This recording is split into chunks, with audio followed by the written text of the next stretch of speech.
예. 자, 오늘은 에스라서를 이어서 느헤미야서, 그래, 느헤미야서는 이제 우리 간단하게 넘어가고 에스더서를 음, 중심으로 해서 말씀을 드리려고 합니다.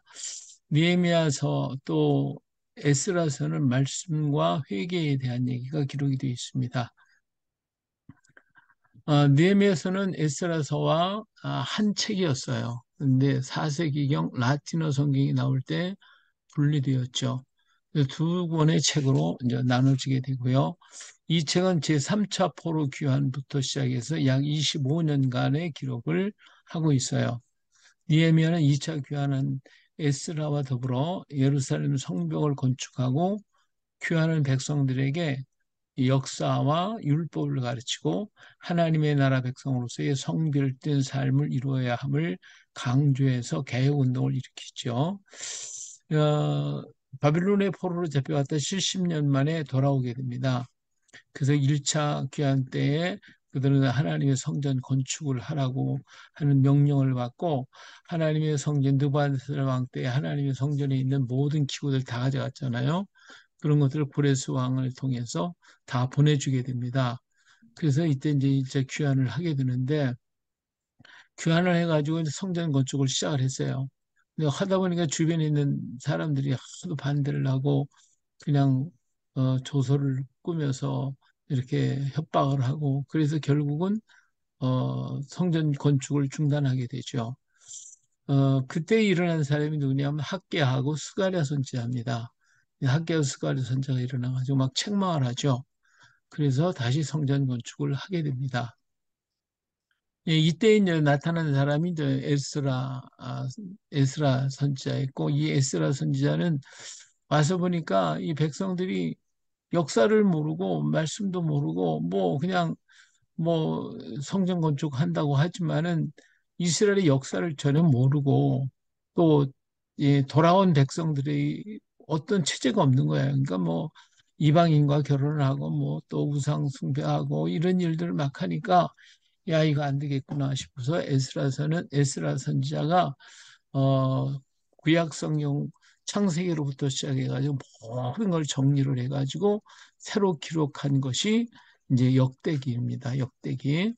예, 그래서 역대기를 창세기부터 다 써야 되는데 다 할 수가 없으니까 족보로다가 전부 다 연결을 해가지고 이제 사울이 이스라엘을 건국하는 사건, 그 앞에까지 딱 끝을 맺고, 그다음에 사울이 잘못했기 때문에 죽고, 그다음에 다윗에게로 넘어가는 장면으로부터 시작해서 역사가 기록이 됩니다. 그러면서 이 포로를 귀환해서 돌아온 사람들에게 중요한 게 뭐냐면 성전을 중심으로 한 믿음 생활을 해라. 하나님 중심, 성전 중심 해라 해가지고 다윗의 이야기와 솔로몬의 이야기가 대부분을 차지한 것이 역대기이고 역대기는 열왕기에 있는 기록 가운데 북조 이스라엘은 얘기가 없고 남조 유다에 대해서만 전부 기록을 한 책이 역대기예요. 그래서 돌아온 이스라엘 사람 유대 백성들에게 그 어린 자녀들, 청소년들, 이 젊은 사람들이 교육하기 위해서 쓴 책이 역대상하예요. 그 역대상하를 통해 유대의 역사가 하나님이 정해신 선택된 민족의 정통적인 역사가 유대 민족을 통하여 이루어지고 있다. 그렇게 하면서 역대기 마지막 부분의 한 장을 느헤미야서로 끌고 오죠. 에스라서로 끌고 오죠. 근데 에스라서 1장에 바로 역대기에 있는 기록된 내용이 에스라서에 기록이 되면서 에스라서가 진행이 되고 그리고 이제 백성들이 말씀을 잃어버리니 그들을 모아놓고 성경을 계속 읽어주고 역사 강의를 해주고 하면서 이렇게 하나로 뭉쳐지게 만들어 놓습니다. 자, 그러면서 이제 에, 그 니에미아가 총독으로 오게 되는데 오게 되는 이유가 예루살렘 성벽이 다 무너지고 허물어져 가지고 적군에게 노출되어 있다고 하는 사실을 듣고 슬퍼하면서 좀 금식을 하고 있다가 왕의 도움을 통해 가지고 유다의 총독으로 오게 되는 사람이 바로 느헤미야입니다. 오늘 이 느헤미야가 예서를 보면서 느헤미야는 이제 성벽 건축을 하고 에스라와 더불어 말씀으로 돌아가자. 성전 중심 예배를 드리자 해가지고 성전 중심, 말씀 중심, 그리고 과거 우리가 망한 이유가 우상 때문에 망했으니까 우상은 다 버리고 오직 하나님 말씀으로 돌아야 된다. 거룩해야 된다. 해가지고 이들 속에 왔는 같이 귀국한 사람 중에 유대의 계열이 아닌 이방 계열의 사람들 다 골라서 내쫓아 버리고 그 다음에 제사장들도 그 족보상의 정통적인 제사장들 자손들을 통해서 레위지파 제사장을 맡기고 이때부터 기록을 하게 하고 하는 이런 일들을 준행한 사람이 에스라이고 거기에 또 느헤미야는 같이 정치적으로 그들과 연합을 하고 있는 그런 것이 바로 에스라서와 느헤미야서예요. 그래서 오늘 느헤미야서에서 이제 에스라와 더불어 역사가 일어나는 걸 보죠. 1장부터 7장까지가 이제 느헤미야서는 느헤미야는 누구냐면 페르시아의 왕의 술잔을 맡고 있는 대신이에요. 그래서 이 술잔을 맡았다고 하는 것은 최고의 믿음직한 왕한테 최고의 신임을 갖은 사람이다라는 의미죠. 왜냐하면 이 당시에 모든 나라들이요, 이 술잔이나 음식에 독약을 넣거든요. 그래가지고 왕을 죽이는 일이 번번이 일어났었어요. 그러니까 음식을 담당한 사람은 자기가 정말 신임하는 사람이 아니고는 맡기질 않았어요. 근데 이 느헤미야는 술잔을 맡은 사람이었다. 술을 맡은 관원이었어요. 그러니까 얼마나 왕한테 인정을 받았는가 하는 걸 알 수가 있죠. 그런데 이 느헤미야가 예루살렘 성이 다 파괴되었고 뭐 그냥 승냥이에 소굴이 됐다는 말을 듣고 너무 가슴이 아파가지고 금식을 하죠. 그러니까 왕이 이렇게 보니까 얼굴이 틀렸거든요. 야, 너 어디가 아프냐? 왜 그러냐? 그랬더니 니에미아가 가만히 기도하다가 얘기하죠. 내 나라가 지금 이렇게 내가 살던 그 고향에 성이 다 파괴돼 있고 이렇게 있다고 해서 정말 가슴 아픕니다. 그런 얘기를 하니까 왕과 그 왕비가 그 얘기를 듣고 있다가 그를 그러면 총독으로 보내주마. 그래서 너 갔다가 빨리 와라. 이렇게 얘기를 하죠. 근데 이렇게 보낼 수밖에 없었던 이유가 또 한 가지가 있어요. 그게 뭐냐면 저 애굽 땅 그쪽에서 반발들이 많이 반역 세력들이 그 주변에서 많이 일어났어요. 이 반역자들이 많이 일어나니까 어때요? 그 땅이 위험하게 됐단 말이에요. 바빌론에서 유다 쪽 이쪽 이 애굽과 이쪽 있는 땅은 멀거든요. 근데 거기에 그런 반역 운동이 일어나니까 자 이거 안 되겠구나 싶어가지고 거기에 또 믿을 수 있는 사람이 필요했단 말이에요. 그 믿을 수 있는 사람 니에미아를 거기에 이제 총독으로 파견을 하게 되고 니에미아가 이 땅으로 가게 되죠. 그래서 1장에서 바로 그런 모습을 봅니다. 왕의 신임을 받던 그의 이야기를 들은 왕과 왕비는 그를 유대 총독으로 보내었어요. 이때는 에스라가 귀화한 13년이 되었을 때였어요. 예루살렘에 도착한 지 3일 만에 성곽을 다 덜어버죠. 그러니까 이 느헤미야는 총독으로 와서 아무 얘기도 얘기하지 않고 몰래 예루살렘 성벽을 갖다 다 돌아봅니다. 다 돌아보고는 어디가 어떻게 됐다고 하는 걸 전부 다 파악한 다음에 사람들을 소집해가지고 성벽을 쌓아야 된다 하면서 이를 쌓게 만드는데 이 어떻게 쌓냐면은 쌓는 것을 처음부터 뭐 이렇게 군사들 모아가지고 여기서 차례차례 쓴 게 아니라 그 성벽 주변에 있는 사람들을 중심에 자기 앞에 있는 성벽은 자기가 쌓아. 그리고 사람들에게 이제 그 분야를 저 맡겨가지고 그 부분을 자기와 거기 종들과 온 가족들이 다 동원해가지고 성을 쌓게 만들어요. 그래서 이렇게 쌓게 될 때 뭐 주변에서 반대가 많았지만은 이걸 빨리 끝내야 된다고 해가지고 열심히 막 그냥 하게 되죠. 그래서 52일 만에 완공을 하게 됩니다. 이렇게 주변의 사람들이 깜짝 놀라게 되죠. 그래가지고 성벽을 만드는 사람들이 뭐 저 성벽 엉터리다 뭐 그냥 예? 하면서 막 조롱하고 놀리고 그러지만 거기에 기울이지 않고 느헤미야를 죽이려고 여러 사람을 보내고 그랬지만 거기에 빨려들지 아니하고 오직 성벽 쌓는 일에 힘을 기울여서 52일 만에 완공을 하게 되죠.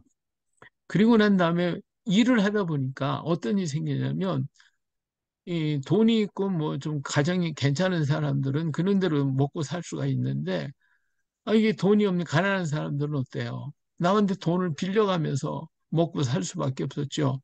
일을 해야 돈을 버는데 뭐 성벽 쌓느라고 일도 못하고 먹을 건 없고 이렇게 되니까 고리채가 막 성하게 됐어요. 그래서 자녀들이 막 노예로 팔리게 생겼고 감당이 안 되는 거죠.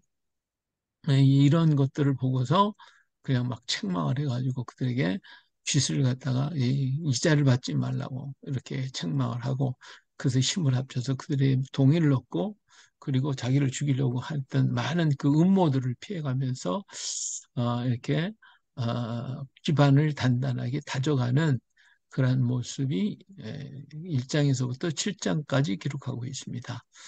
그리고 난 다음에 이제는 성벽은 됐고 성전도 완공이 되었고 그렇다고 하면 이제 뭐가 중심이냐 말씀을 선포해서 저 민중 개혁 운동이 일어나는 거죠. 에스라엘 말씀을 선포하고 느헤미야는 개혁을 지도하게 되죠. 말씀을 때 백성들 속에 회개가 일어나므로 계획을 이룰 수가 있게 되는 거죠. 그래서 그들이 모여가지고 하나님의 말씀을 계속 낭독하고 그다음에 거기에는 강론이 일어나고 회개 운동이 일어나고 이렇게 하면서 계속 이 일을 반복적으로 하고 있게 된 것이 8장부터 13장까지 후반에 걸쳐 있는 내용이 바로 느헤미야서입니다. 자, 느헤미야는 편안한 파사 생활을 버리고 위험하고 고달픈 삶을 선택한 개혁의 사람이었고 기도의 사람이고 주님을 뜨겁게 사랑하고 조국을 사랑하는 사람이 바로 느헤미야였다 하는 걸 보실 수가 있습니다. 자기 조국을 위해서 정말 페르시아에서 술 맡은 관으로 가만히 살면 될 걸 그렇지 않고 여기까지 와가지고 그냥 자기 돈 쓰고 그리고 협박을 받고 주변의 사람들한테 이 모략을 당해가면서도 이렇게 하는데 그때그때마다 그는 하나님께 기도했고 그리고 하나님의 선택한 이 민족을 하나님께서 붙들어 주실 것을 믿고 정말 나라를 사랑하면서 일했던 사람이 느헤미야였다. 느헤미야는 원수의 나라에서 왕의 총애를 받는 사람이 되었다. 대적하고 싸우는 것만이 족을 사르는 것이 아니다. 느헤미야 이런 자세가 민족의 부흥을 이룬 큰 동력이 되었다. 그죠? 예, 원수의 나라죠. 바빌론 나라 그리고 페르시아 이것이 사실은 뭐 이 이스라엘을 망하게 만든 나라들이니까 원수의 나라이지만 거기에서 어떻게 했어요? 왕의 총애를 받아서 관원이 됐단 말이에요. 근데 그 일은 이런 나라의 다니엘과 메삭과 아벤느고 뭐 이런 사람들도 다 총리가 되잖아요. 그래서 그 나라의 왕 밑에서 일하는 아주 최고의 엘리트들이 나오게 됐는데 이 네헤미야도 역시 그런 사람이었죠. 우리나라 같아서 뭐라 그랬겠어. 이런 사람 보면 저거는 저 민족 배반자다. 막 그러고 요새 뭐 친일파 뭐 여기 그러면 그 사람들하고 일하지 않고 그 속에서 가만히 우리 뭐 독립운동만 해야 되는가요? 진정한 독립은 여기 있는 사람들이 이렇게 나라를 장악해서 자기 민족을 보호하고 지키는 그래서 결국은 이끌어내는 역할을 엄청나게 크게 했잖아요. 이러한 것들이 우리가 생각을 좀 바꿔야 되는데 지금 우리 뭐 친일파 그래가지고 무조건 뭐 일본에 뭐 했다 그러면 그냥 예? 친일파로 몰아세우고 하는 이건 큰 잘못이 아닐 수가 없어요. 그래서 이러한 그 이스라엘 민족은 그들의 나라에 들어가서 적의 나라에 들어가서 적의 나라에 그 으뜸이 되어가지고 그 나라를 통치하는 역할을 하게 된 거예요. 그것이 바로 에스라나 니에미아나 다니엘이나 에스더나 이런 사람들의 역할이 유대 민족을 지켜가고 있다라고 하는 것을 볼 수가 있잖아요. 그래서 하나님 나라를 사랑하는 것도 여러 가지가 있는데 이거 한쪽으로 몰아쓰기만 하면 그건 진정한 나라 사랑이 아니겠죠. 예. 그래서 8장에서 13절까지 그런 내용이 있습니다. 자, 이 니에미의 개혁 운동이 일어났는데 성곽은 적군으로부터 보호받는 산성이 되므로 이 성곽을 재건하는 데 필요함을 절감한 니에미아는 일을 하기 위해서 백성을 무장을 시키죠. 반은 일하고 반은 경계를 서고 모든 병기를 잡았고 잠을 잘 때에도 옷과 신을 벗지 아니했고 모두가 이 일에 전심전력할 수 있도록 하기 위해서 내적 불만인 그 고리체 같은 거 이런 것들을 다 제거해 줌으로써 모두가 헌신할 수 있도록 했기 때문에 52일 만에 완공을 하게 됐다 하는 것입니다. 예, 우리가 하나님의 일을 할 때에 우리가 가졌던 무거운 짐은 다 벗어버려야 돼요. 그 짐을 가지고는 할 수가 없어요. 그래서 예수님께서 수고하고 무거운 짐진 자들은 다 내게로 오라.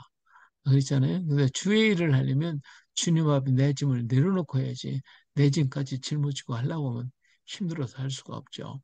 예, 그러면 하나님이 책임져 주실 텐데 우리가 그렇지 못한 게 너무 많아요. 자, 성곽의 완성이 되자 성전을 정결하게 하고 율례와 법도를 따라 온전한 유대인 선별 작업을 해서 직분을 맡기고 이방을 경계하여 분명한 말씀에 서도록 했습니다. 13장은 특히 니에미의 선행을 나타내주고 있죠. 이 니에미가 이런 개혁 운동을 막 할 때 굉장히 반발도 있고 문제도 많았지만 그러나 하나님 앞에 하나님 내가 이런 일을 했습니다. 나 좀 칭찬해 주세요. 하고 얘기를 하는 것이 이 13장에 기록이 되어 있어요. 여기 보면 14절에 그랬어요. 내 하나님이여 이 일로 말미암아 나를 기억하옵소서. 내 하나님가 하나님의 전과 그 모든 직무에 내가 행한 일을 아, 도말하지 마옵소서. 30일에 또 정한 기간에 나무와 처음 익은 것을 드리게 하였사오니 내 하나님은 나를 기억하사 복을 주옵소서. 하나님 앞에 내가 우리 백성들 이끌어서 하나님 앞에 말씀에 돌아오게 하고 그 다음에 성전 예배를 드리고 처음 이것 하나님께 드릴 제사를 드릴 수 있도록 했으니까 하나님 나 좀 복 좀 주세요 하고 기도하는 느헤미야의 마지막 모습을 우리는 여기서 볼 수가 있습니다. 이렇게 해서 느헤미야서가 정리되면서 에스라와 느헤미야의 종교 개혁이 운동이 이제 끝을 맺게 되어지면서 이제 말라기서로 이어져 가게 되어집니다. 이렇게 해서 느헤미야서를 마치고요. 에스더서로 다 넘어갑니다. 에스더에는 승리의 새 잔치가 벌어지게 됩니다. 새 잔치, 전부 씻는 잔치가 여기 벌어져요. 이 기간은 유다의 1차 포로 귀환 BC 537년과 2차 포로 귀환 BC 458년 사이에 페르시아에서 일어난 사건이에요. 페르시아의 그 아하수에로 왕, 그 그쪽 얘기로 하면 크셀크 세스 대왕이래. 크셀크세스 대왕이 인데 이 치세가 486년부터 465년 20년 동안의 기록이에요. 그래서 에스더는 479년에 왕으로 간택되었고 473년에 유대민족을 구원한 불임절의 역사가 이루어지게 만든 그런 사람이 이 에스더입니다. 에스더서는 페르시아의 어인 에스테르, 에스라는 말은 별이란 에스테르, 별 소녀라는 의미가 된 말인데 아이스로 왕은 헬라어로는 크세르크세스라고 이름을 불렀고요. 다리오 1세의 뒤를 이어서 파산 나라의 왕이 되었어요. 그러나 헬라 정복을 시도하다가 실패한 후에 나중에 암살을 당해가지고 이 왕은 죽게 되죠. 승질이요 아주 그냥 말하자면 개떡 같죠. 아주 승질이 굉장히 안 좋은 사람이 바로 이 아하스웨로 왕이에요. 그래서 이 사람의 정치를 보면 아주 참 별로 안 좋고 신하들한테 신하들을 뭐 너무 막 포악 정치로다가 다스렸기 때문에 무섭죠. 우리 에스더서에서도 보면 그렇잖아요. 이제 에스더가 왕 앞에 나가지 않은 지가 한 달이나 됐습니다. 근데 왕이 갈 때에 호를 내면 그 호를 만지지 않으면 죽습니다. 그런 얘기 하잖아요. 이게 자기 곁에 자기가 막 폭정을 행하니까 그러니까 자기를 암살하려고 하는 사람이 얼마든지 언제든지 있다라는 생각을 하게 돼요. 그러니까 뭐 자기 아무리 가까운 사람도 자기가 부르지 않는 한 자기 앞에 온다는 것은 어떤 다른 의미가 있다 생각을 하는 거죠. 그래가지고 무조건 막 죽이게 만들었던 거예요. 이게 이렇게 성질이 아주 안 좋았고, 그 다음에 그 헬라, 그리스하고 의 전쟁을 막 대대적인 전쟁을 했는데, 여러 차례의 전쟁에서 패하게 되죠. 숫자만 가지고 뭐 전략 없이 막 그냥 덤벼들었기 때문에 그리스한테 완전히 패배를 당하게 돼서 그래서 결국은 나중에 암살을 신하들한테 암살을 당하고 많은 사람이 이제 이 아해수에로 왕입니다. 이 아해수에로라는 말은 위대한 사람이라는 의미를 가진 말이에요. 그는 그 이름대로 자신이 위대하다고 믿었기 때문에 자신을 갖다 아해수에로라고 하는 이름을 붙였고요. 그 믿음대로 착각하며 살다가 망한 왕이 이 사람입니다. 인간은 아무리 위대하다 할지라도 하나님 앞에 설 때요, 무익하거든요. 항상 우리는 인간은 무익할 뿐이지 자기가 권세가 높아졌다고 해서 자기 자신이 뭐 신이 되는 건 아니거든요. 근데 뭐 어, 북한의 김정은이 또 마찬가지지만 뭐 지가 되면 왕이 되거나 권세가 있으면 뭐가 돼요? 신이 되려고 그런다. 로마의 황제가 자기도 또 내 황제 신이 되고 또 중국의 황제들이 전부 다 황제라고 하는 거 신이 돼가지고 자기를 섬기게 만들고 로마의 황제 다 그렇게 전부 자기가 황제가 되겠다. 이러잖아요. 그래서 결국은 예, 다 망하는 거예요. 교만해지니까 하나님을 대적하고 하나님보다 지가 높아지니까 우리 인간은 아무리 높아도 뭐요? 인간이에요. 하나님 앞에 우리는 무식할 뿐입니다. 나는 인간입니다. 이렇게 할 수밖에 없는 거예요. 해야 되고, 근데 이 아이스로하고는 자기가 위대하다고 믿었기 때문에, 예? 그렇게 살다가 간 사람이요. 사람은 믿는 대로 살고 믿는 대로, 되기도 하지만, 어, 또 믿는 대로 행하다가 망하기도 해요. 자기 잘못 믿으니까.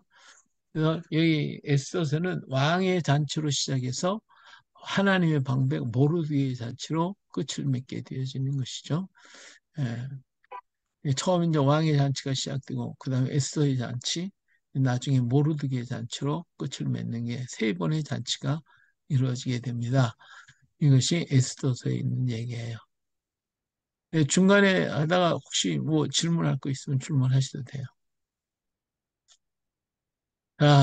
세 잔치, 아이스로 왕의 잔치 1장, 성에서 이런 잔치가 있듯이 그걸 나눈다면 이제 성부의 잔치, 성자의 잔치, 성령의 잔치 이렇게 또 나눌 수가 있는데 처음에는 아에스웨로의 잔치, 그다음 두 번째는 에스더의 잔치, 그다음 세 번째는 모르드게의 잔치. 그래서 불임절이 만들어지는 것이죠. 여기 있는 지도가 그 당시에 그 페르시아가 장악하고 있었던 모든 나라들의 모습들이에요. 땅 영토에 굉장히 넓잖아요. 그러니까 이 당시 바벨론의 포로로 잡혀있던 사람, 아수르의 포로로 잡혀있던 사람들이 전부 다 이 지역에서 살다가 아수르가 망하면서 전부 흩어졌고 바벨론이 망하면서 또 흩어졌고 이런 의미에서 이 여기서 넘어가면 천사산맥 여기 이제 히말라야 산맥 여기 넘어가면 중국 땅으로 가게 됐죠. 중국에서 중앙아시아 쪽 이쪽 천산맥만치라서 중앙아시아를 거쳐서 우리나라에까지 그 사람들이 왔고 그 사람들이 바로 기만민족이 되었고 그래서 우리 민족이 우리나라에까지 오게 됩니다. 자, 이제 내용을 들어가서 보면 1장에는 자신이 위대하다고 믿은 아헤스로 왕에 대해서 나와요. 자, 이렇게 자기가 위대하다고 하는 생각을 왜 했을까? 왜 이런 생각을 했을까? 그것은 그가 큰 나라, 도가 127도예요. 우리는 남북한 합쳐에 8도인데 127도니까 어때요? 어마어마하죠. 한도가 우리나라 땅만큼 되는 것도 많이 있는데 이러한 인도 변방까지 다 차지한 나라였으니까 어마어마한 큰 땅을 소유한 사람이에요. 그래서 이러한 것이 자기 과시로 인해서 180일 동안을 잔치를 베풀고 어 그래서 자기가 위대하다, 크다 이렇게 생각을 한 거예요. 그리고 그렇지만 우리가 살고 있는 환경은 수시로 변하고 자신의 것은 하나도 없으면서 그 변화하는 환경을 의지하고 살아가는 게 인간이에요.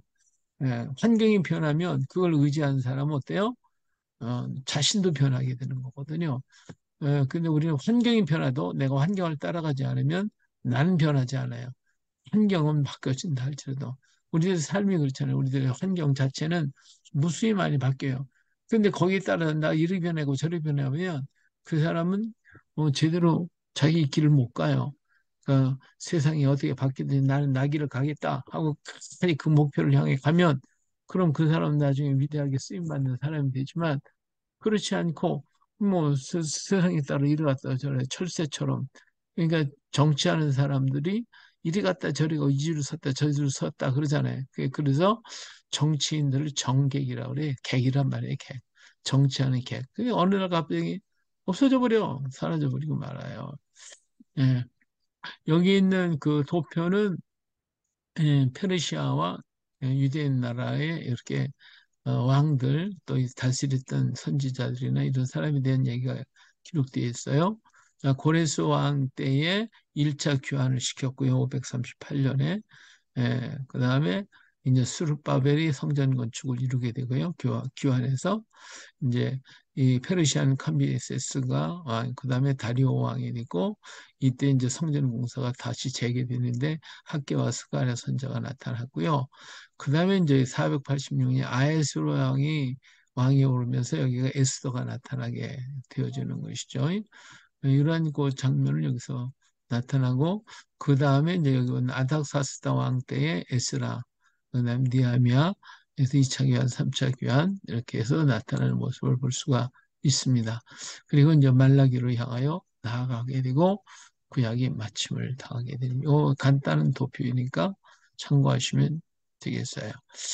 자, 환경의 이 환경의 변화가 우리 주변에 많이 일어나는데 환경이 크다고 내가 큰 것은 절대로 아닙니다. 그렇잖아요. 뭐, 예? 근데 우리는 그 내가 가진 것이 크니까, 내가 가진 것이 많으니까, 예? 예, 이런 생각을 해요. 예. 근데 이런 것이 가진 것이 많으면 그만큼 내 짐이 커지는 거예요. 그만큼 내가 책임을 져야 되고, 그 많은 것을 가지고 있어야 되니까 다스리려면 어떻게 겸손해야 돼요. 겸손해야 돼. 예, 그래서 이 솔로몬이 위대한 게 그거예요. 그 큰 나라를 내가 받았는데 어떻게 해야 합니까? 하나님 나에게 이걸 다스릴 수 있는 지혜를 달라고 기도했더니 하나님께서 그를 귀히 보신 거죠. 그의 겸손을 보시고 하나님이 기뻐하셨어요. 예, 그리고 주신 것에 대해서 감사하면서 솔로몬처럼 그것을 다스릴 지혜를 구해야 합니다. 어떤 사람이 그랬어요. 어떤 어, 사람이 자기는 코로나에 한 번도 안 걸렸대. 그렇다고 나는 이렇게 했든 저렇게 했든 코로나 안 걸려. 하고 막 자랑하고 떠들어대더니 예? 그러면 하나님 감사하잖아요. 하나님 감사합니다. 그랬는데 감사는 하지 않고 그냥 자랑만 하더니 그 다음 날 가서 코로나 걸려버렸어. 예? 이제 그러면 안 되잖아요. 그쵸? 예, 예, 주신 것에 대해서 그냥 감사해야지. 그 자랑하라고 그러는 게 아니잖아요. 예? 예, 그래 코로나 걸려 죽다 살았다 하더라고. 예. 이게 인간이 자랑할 게 하나도 없어요. 자기가 뭐 자랑해봐야 네. 하나님 한번 풀어버리면 끝나는데. 자, 인간이 위대하고 믿는 순간 인간은 모든 문제를 자신이 결정하게 돼요. 예, 그렇잖아요. 내가 위대하다 생각하면 어때요? 하나님 믿어. 이거 나를 믿지 무슨 하나님 믿어. 내 주먹을 믿어. 내 마음 믿지. 이러고 앉았잖아요. 이 결국 지가 망하는 거죠. 위대하다고 믿는 순간 인간은 모든 문제를 자신이 해결을 하고 결정을 해요. 자신이 결정한다는 것은 하나님보다 자신이 어때요? 위대하다는 생각이며 이것이 하나님을 떠난 인생의 모습이란 말이에요. 응? 이게 아담과 하와도 하나님을 믿고 따를 때에는 선악과 볼 생각도 안 해, 쳐다볼 생각도 안 했어요. 근데 뱀이 꼬이니까 내가 뭐 잘 판단하지. 하나님 말씀을 갖다 놓고 왜 먹지 말라고 했지? 요러고 있단 말이에요. 그래가지고 따먹잖아요. 그러니까 하나님의 말씀은 내가 옳다 그르다 할 수가 없는 거예요.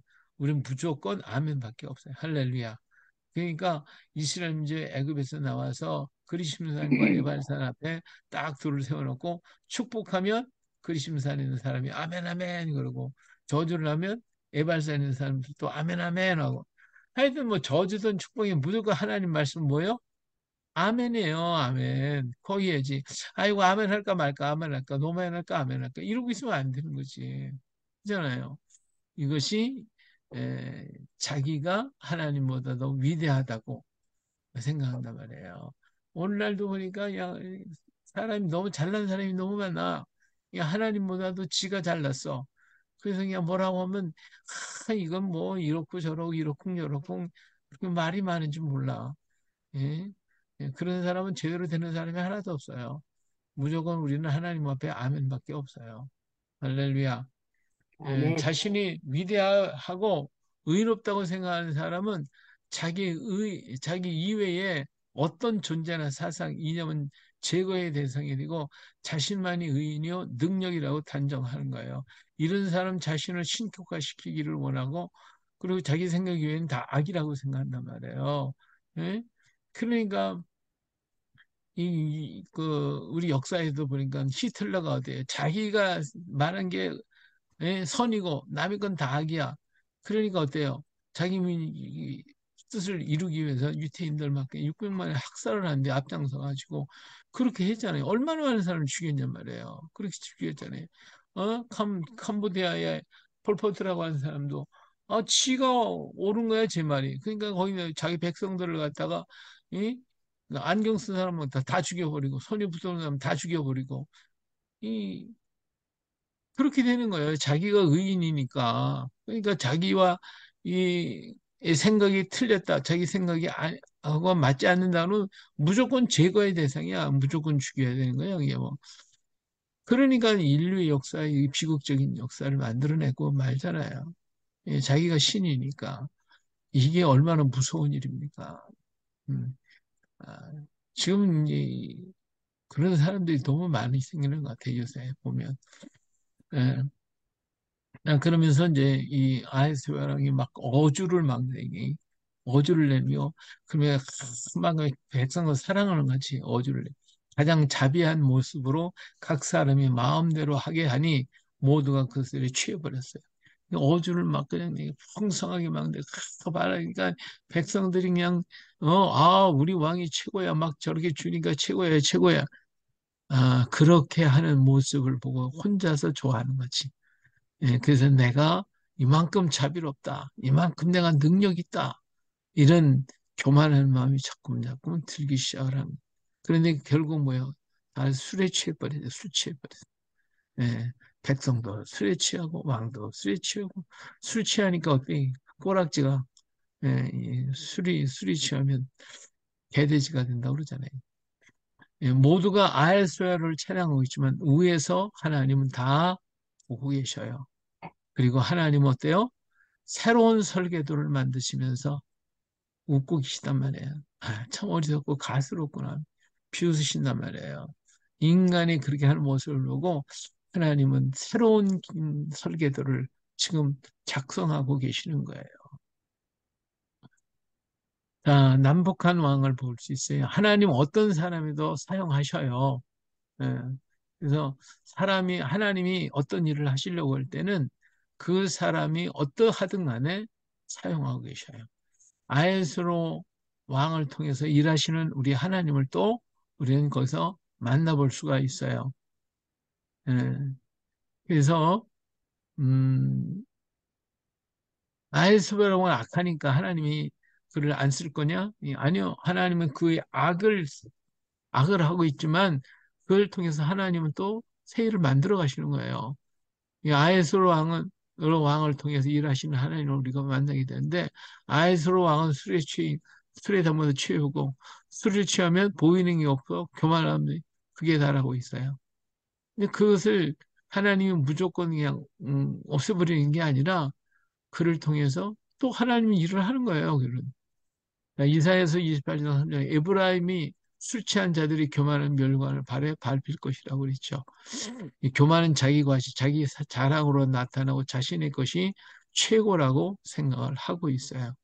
아하스로 왕은 자기 아내를 자랑하고 싶었으나 왕비의 겁으로 뜻대로 되지 못하자 그는 화가 났고 진노가 불붙는 듯함은 자신에 대한 인정받지 못하는 까닭이 된 거예요. 글자가 잘못했네. 멈춰야 할 때 멈춰야 하는데 그는 그리하지 못했다. 술이 취하면 멈추질 못해요. 그렇죠? 예, 술이 취하면 자기가 자기를 정리를 못해. 그래가지고 결국 그것 때문에 진노가 아니고 화가 나고 막 자기를 무시했다고 그래가지고 어, 폭발을 하는 거죠. 예, 이제 아이스 왕이 180일 동안 잔치를 베풀고 또 7일 동안을 잔치를 또 이게 잔치를 베푼단 말이에요. 그리고 난 다음에 자기 과시를 하기 위해서 왕비를 갖다가 나와서 좀 자랑 좀 해라. 예, 너의 면모를 좀 보여줘라. 이렇게 하니까 왕비가 가만히 보니까 거기 갈 자리도 아니고 여기에서 자기를 보여준다는 것은 왕비의 그 권위를 보여주는 게 아니라 뭐 그냥 누드를 보여주는 이런 것이거든요. 그러니까 이 왕비가 갈 리가 없죠. 안 갔죠. 안 가니까 자기 무시했다 이거지. 그러니까 화가 나가지고 막 그냥 이 난리가 났어요. 이러한 그 난폭한 왕의 모습을 보지만 또 하나님은 이 사람을 통해서 또 일을 하시는 거예요. 근데 이 아에스로 왕은요, 그럼 자기의 그것 때문에 가정을 버리게 돼요. 아에스로 왕은 중이 일어나자 왕 와스디를 오도록 자기 신하에게 명령하였어요. 하지만 왕 와스디는 그 명령을 듣지 않아서 왕이 화가 나고 또 보통 난 것이 아니라 진노의 마음이 불붙는다고 했거든요. 결국은 이게 뭐예요? 이게 술 취해가지고 가정을 깨버리는 사람이 돼버렸어요. 가정을 깨는. 예. 오늘날도 그 술 취해가지고 가정 깨는 사람이 얼마나 많아요. 예? 자기 가정을 제대로 이루지 못하고 가정을 깨버리는 이게 가장 어리석은 사람입니다. 세상에서 최고 행복이 뭐냐? 인간에게 많은 것을 얻고 많은 것을 출세를 하고 권세를 갖고 능력을 얻는 것 그것은요 큰 것 같아도 결국은 아무것도 아니에요. 진짜 어, 행복은 가정에서 자녀들과 함께 엄마 아빠 소리 듣고 살아가는 게 최고의 행복입니다. 근데 그거를 몰라요. 그걸 모르고 그냥 자기 주장만 세워가면서 세상 것 얻으려고 발버둥을 치고 앉았거든요. 그래서 요즘에 그냥 결혼도 안 하고 혼자 살겠다는 사람이 참 많은데 혼자 사는 사람은요 나중에 자기 건강하고 지가 있고 좋을 때는 괜찮아. 근데 언제나 그렇습니까? 얼마 안 가면 자기 몸도 병들게 되고 또 힘도 약해지고 자기 있는 직장이 영원히 직장이 아니고 떨어지거나 병들거나 그만두면 자기 붙들어줄 사람이 세상에 아무도 없어요. 혼자 있는 거예요, 혼자. 예, 자기가 힘들고 어려울 때 정말 내가 힘들어 하고 말해 줄 수 있고 와서 그 말을 듣고 어루만져 주고 위로해 줄 수 있는 사람이 누가 있냐고 말해요. 아무도 없어요, 세상에는. 네. 그런데 가정의 부부는 그렇게 할 수가 있는 거거든요. 그래서 이 가정이라는 것을 제대로 알아야 돼요. 가정은 명령하는 곳이 아니에요. 명령. 명령은 아랫사람에게나 신하를 하는 것인데 지금 아에스라가 뭘 하고 있어요? 자기 아내 와스디를 보고 와라. 그래서 이것을 좀 보여줘라. 이렇게 명령하고 있단 말이에요. 명령. 근데 명령을 했는데 명령이 안 통해. 그러니까 화딱지가 난 거거든요. 명령한다는 것은 자신이 상대보다 위대하다고 생각하는 데서 나오는 거예요.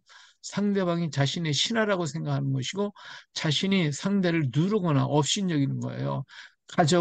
가족이라고 하는 건 명령의 대상이 아니고 사랑의 대상이에요. 가족에게 명령하는 건 아니에요. 절대로 가족한테는 뭐 하지 말아야 돼요?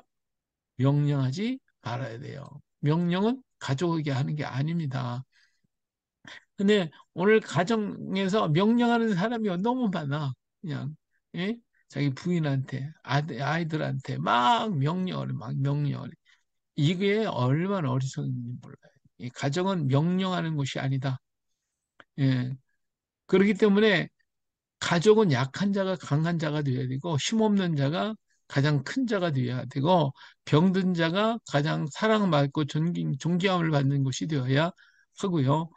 예, 가정이 있으면 가족 중에 누구든지 명령을, 가족 중에 누구에게든지 또 누구든지 명령을 한다면 그 가족은 상처를 받아요. 그리고 병이 들어서 죽게 되고 결국은 가정이 파괴되고 말아요.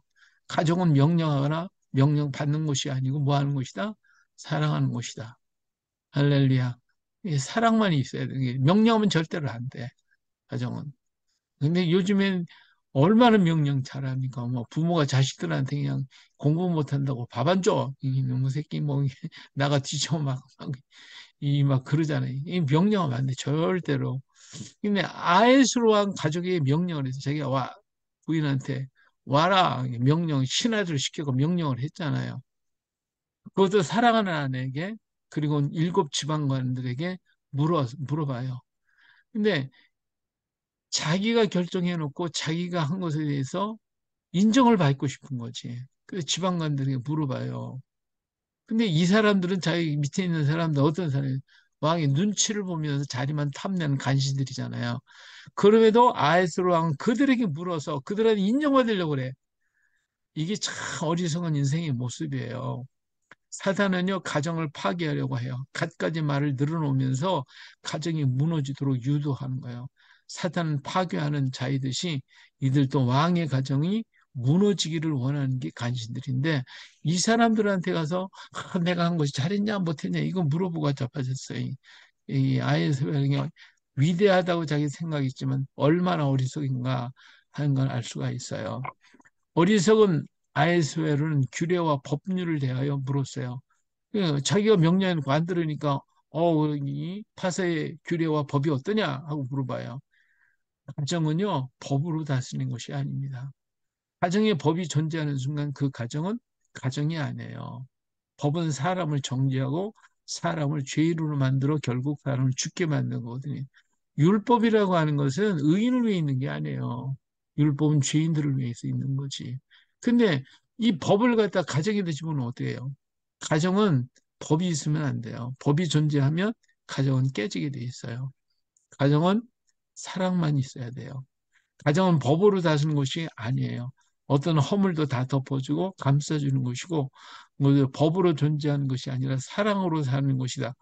하늘나라는 그렇기 때문에 법이 존재하지 않아요. 오직 사랑만 있을 뿐이죠. 왜? 하나님은 사랑이기 때문에 그래요. 그래서 가정에 법을 만들어 놓으면 그 순간 그 가정은 금이 가요. 부부와 부부 사이에 법이 있으면 안 돼요. 명령해도 안 돼요. 그리고 부모와 자식 사이도 법이 있으면 안 되고 명령하면 안 돼요. 비록 부모가 자식한테 뭐라 하는 것도 명령하면 절대로 안 돼요. 법을 존재하면 안 돼요. 너 이거 안 하면 밥 안 줘? 이거 뭐 하지 않으면 너 뭐 이런 식의 법을 때리면 안 돼요. 오직 사랑으로 대해야 하는 것이죠. 그래서 가정은 오직 사랑만 있는 것이다. 가정은 사회가 아니라 사랑의 울타리에 울속에는 우리가 있고 우리는 하나이기 때문에 모두 한 지체일 뿐이에요. 자기 몸을 사랑하듯 사랑이 있는 곳이고 그래서 가정은 약자가 가장 강한 자가 되고 어린 자가 큰 자가 되는 것이에요. 가정은 하나님 인간에게 주신 가장 아름다운 곳인 에덴 동산이며 가장 자유한 곳으로 모든 상처가 치유되는 곳이며 하나님의 나라가 가정입니다. 하나님이 만드신 아름다운 동산을 사탄이 파괴했듯이 지금도 사탄은 이 동산을 파괴하려고 해요. 사탄은 가정에 들어와서 자신이 위대한 사람을 믿게 만들어서 그래서 명령하게 하고 법을 세우고 이것으로 가족들에게 상처를 입히고 병들게 하고 정죄하여 죄인으로 만들어 마치는 서로 죽게 만들어주는 거예요. 예, 그러면서 그 깨져가는 가정을 보고 사탄은 어때요? 웃고 앉았죠. 야, 잘한다, 잘한다, 잘한다. 웃고 있단 말이에요. 예. 그래서 우리 예수 믿는 사람들의 가정도 이 사탄이 공격 대상이에요. 그래가지고 믿는 사람들에게도 이런 그냥 자기가 위대하다, 내가 위대하다 이렇게 가지고 막 가정에 와서 명령을 하고 폭력을 행하고 어? 이 법을 만들고 막 그냥 그러잖아요. 이게 얼마나 참 무서운 일인가. 그러면서 그걸 명하고 있는 사탄은 뒤에서 빙글빙글 웃고 앉았죠. 그러므로 가정을 파괴하는 작은 여우를 잡아야 돼요. 그 작은 여우는 자신이 왕이라고 하는 사고. 내 집안에서 내가 왕이야. 왕은 명령자, 법 집행자, 지배자이기 때문에 왕은 자신만 있고 남이 없으며 오직 자신만을 섬겨달라고 하고 모든 사람은 다 그의 종이 되어야 하기 때문이다. 왕이 그렇잖아요. 그렇죠? 다 자기를 섬겨야 돼. 자기 말을 다 복종해야 되고. 그래서 이 작은 가정이 작은 여우는 뭐냐? 내가 왕이다 하는 거예요. 가정은 지배하는 곳이 아니에요. 오직 섬김만 있는 곳으로 하나님이 만드신 곳이고 하나님은 사랑이시기에 가정의 시작은 사랑이 있어야 하고 진행도 사랑해야 하고 영혼의 사랑으로 존재. 이게 뭐냐? 섬김밖에 없다. 가정에는 섬김만 있는 곳이다. 그래서 에베소 5장 33절에 그러나 너희도 각각 자기 아내 사랑하기를 자신같이 하고 아내도 자기 남편을 존경하라. 섬기는 자가 되라. 예, 내가 왕이 되려고 하는 이 욕구, 이런 생각, 이게 이 가정에 들어온 작은 여우 새끼야. 이거 잡아 때려 없애버려야 돼.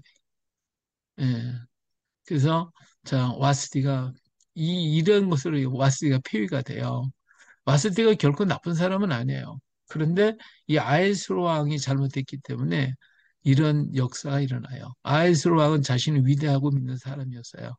그 자신이 최선이라고 생각하고 있으나 인간이라는 것을 잊고 위대하다고 믿기 때문에 자랑하고 자신을 나타내려고 했고 자신이 한 말은 다 옳은 것이라 그것을 다 하려고 무리하게 행동한 사람이 아에스로의 왕이었다. 그래서 명령만 하죠.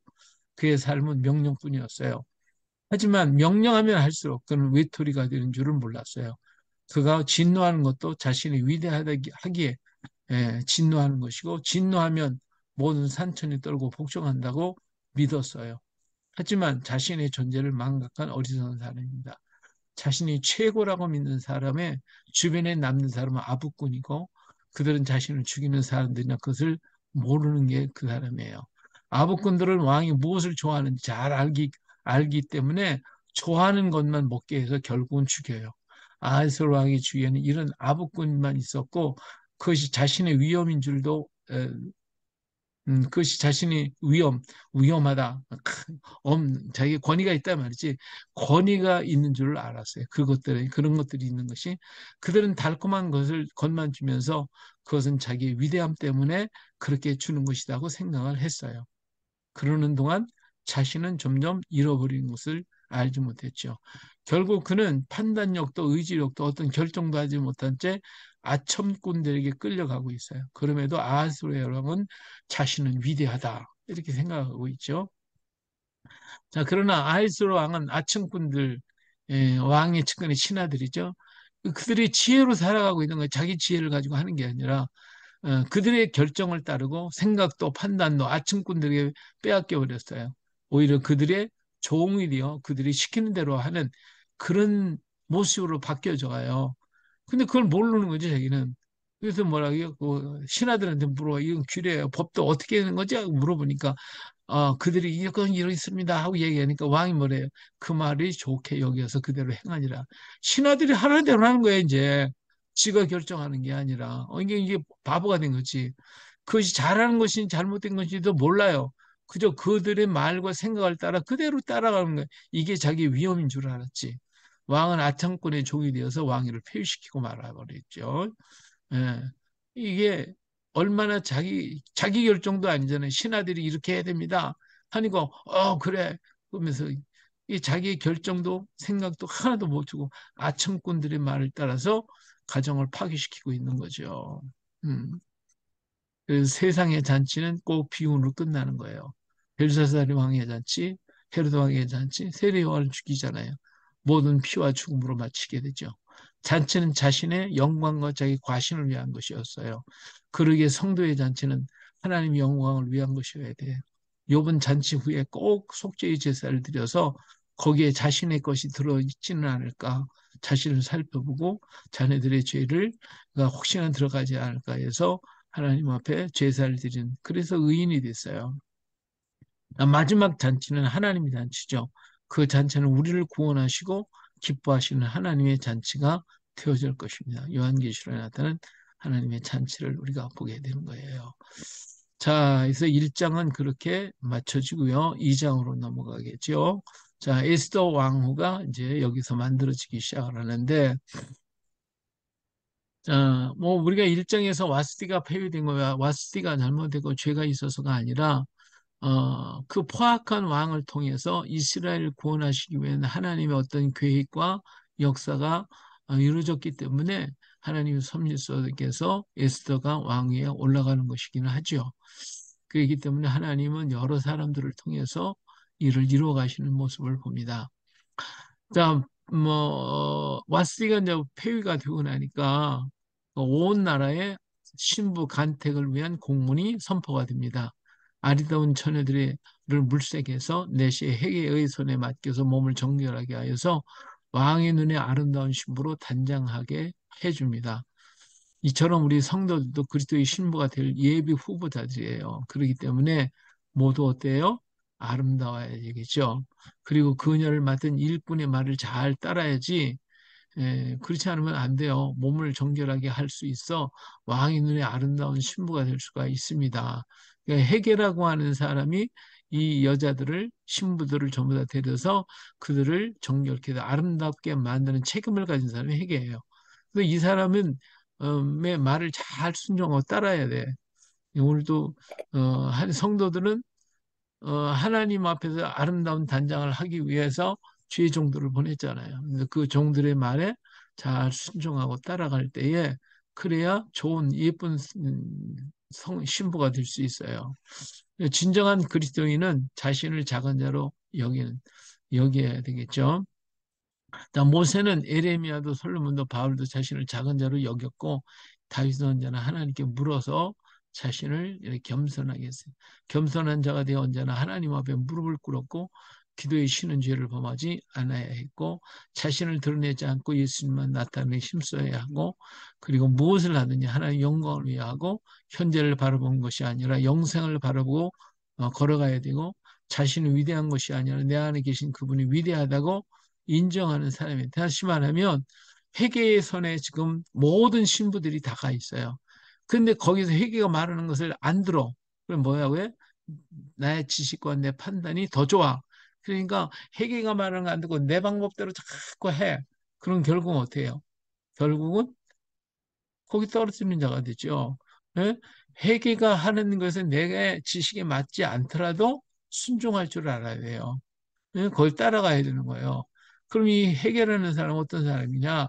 왕을 잘하는 사람이에요. 그 왕이 어떻게 하면 이런 여자를 좋아할 것이다. 이런 어떤 여자를 좋아할 것인가? 그가 쓰는 모든 것들이 무엇이 좋은 것이 다 알고 있는 사람이에요. 그러니까 그 사람을 잘 순종하고 따라야지. 내 지식이 아니고 누구요? 내 판단이 아니라 누가? 회계가 시키는 대로 순종하면 되는 거예요. 응? 회계가 시키는 대로 가야 되는 거예요. 근데 안 하지. 내가 너보다 똑똑한데 뭐 내가 내 몸은 나 더 잘 아는데 뭘 그러냐고 자꾸 그냥 반발하고 따지고 깨물으면 안 돼. 그렇죠? 예. 그래서 그대로 순종할 줄 아는 자기 자신을 낮출 줄 아는 사람이 복 있는 사람입니다. 자, 준비된 사람 모르드게가 나오죠. 여기 이제 모르드카이라고 하는데 아에스로 왕과는 정반대로 작은 사람이라는 뜻이 모르드게라는 뜻이에요. 작은 사람. 네, 아에스와는 크다, 위대하다 하는 뜻이고 모르드게는 작은 사람이다라는 의미예요. 그런 자신을 작은 자라고 믿고 사는 사람으로 말씀과 기도의 사람이었고 말씀과 훈계로 양육하는 사람이었으며 믿음의 사람, 자비로운 사람이었어요. 그래서 에스더를 잘 키운 사람이었는데 말씀과 믿음으로 키운 사람이었죠. 에스더는 별이라는 의미고 소녀라는 의미, 하늘에서 별처럼 빛나는 사람이라는 의미를 가지고 있어요. 원래 이름은 하다사예요. 하다사.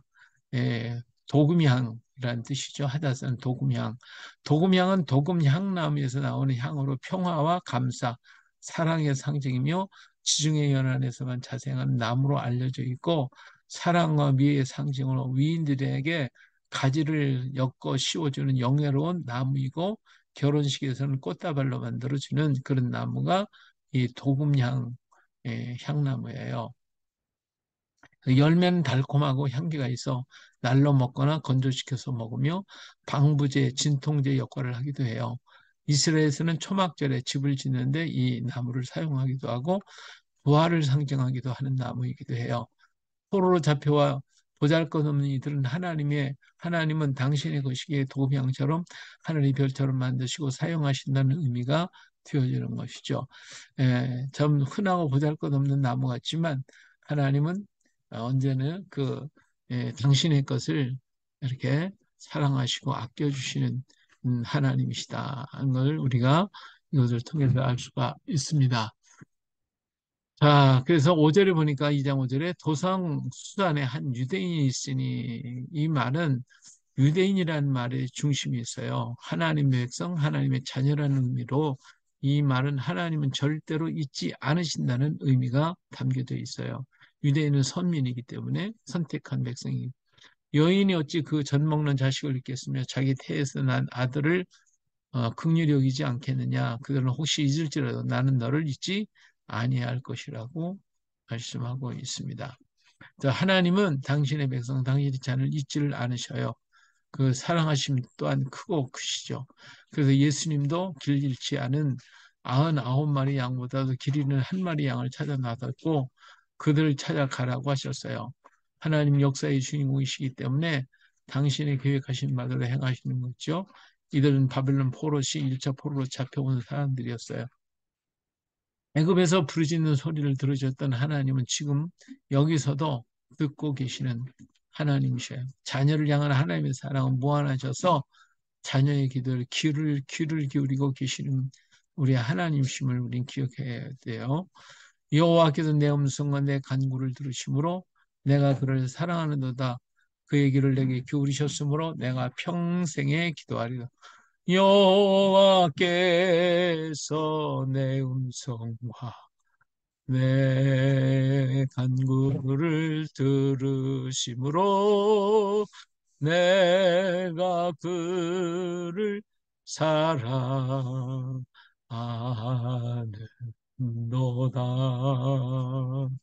그의 길을 내게 기울이셨으므로 내가 평생에 기도하리로다. 할렐루야. 우리 하나님이요, 내 기도를 들으시려고 보좌에서 내려오셔서 내 입에 귀를 기울이시며 내 간구를 들으시고 계시다는 것, 이것을 우리는 기억을 해야 됩니다. 언제나 하나님이 안 들으신 것 같아도 들으시고, 또 하나님 잠잠하신 것 같으나 하나님은 그 일을 이루시는데 성실하게 주를 믿고 따라가는 자를 위해서 오늘도 부단히 일하고 계시는 우리 하나님이 신다는 것을 우리는 기억하고 우리가 기도에 쉬는지를 본받지 말고 하나님 믿는 바라는 마음을 잊어버려서는 아니 될 것입니다. 예, 우리 하나님은 큰 것만 쓰시는 하나님이 아니라 작은 것을 쓰시는 하나님이에요. 자, 베냐민 지파는 이스라엘 12지파 중에 가장 작은 지파예요. 그리고 이스라엘 중에 가장 타락한 지파였었어요. 그래서 미움을 받아 완전히 소멸할 뻔한 지파가 이 베냐민 지파. 그래서 수많은 재난과 고통을 당한 지파예요. 이러한 고난은 이들을 새롭게 만들었고 새롭게 된 그들은 하나님을 사용하시. 그러니까 이런 재난과 고난을 통해 이들이 새롭게 변해서 이렇게 타락하고 부패되고 정말 버림받을 수밖에 없었던 이 베냐민 지파가 재난과 고통을 통하여 거듭나더라고요. 깨달아져요. 새롭게 되더라고요. 그랬더니 여기를 통해서 이스라엘의 초대왕 사울이 나왔고요. 남북이 갈라질 때 베냐민 지파는 유다에 속해서 의인의 반열에 서게 됐고 위기 속에서 민족을 구한 에스더와 모르드게가 이 지파에서 나왔고요. 세계 복음화를 위해서 일했던 바울 사도가 이 지파에서 나오게 됐어요. 그러니까 가장 작고 보잘것없는 지파였지만 그 지파들을 통해서 이렇게 위대한 하나님의 일꾼들이 나왔다고 하는 거. 근데 이들은 이렇게 될 수 있었던 것은 그들이 타락한 곳에서 재난과 고통을 통해 자신을 깨닫게 되고 거기서 회개하여 새롭게 되어지고 났더니 하나님이 이렇게 쓰시더라 그거예요. 허물이 커도 회개하면 사용하시고 모자라도 작더라도 하나님 편에 서 있으면 쓰시는 하나님이다라는 것을 우리는 여기 또 베냐민 지파를 통해서 알게 됩니다. 자,